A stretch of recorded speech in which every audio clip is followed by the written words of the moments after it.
Okay, so we got this. It's gonna be easy to dress and not screw up.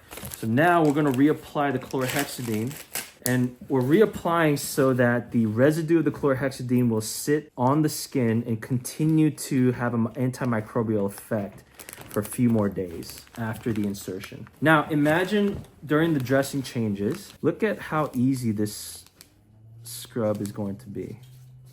I can get underneath everything, underneath the hub where bacteria could be growing or is growing, at the insertion site. If it was sutured, I would not be able to get underneath without pistoning that catheter.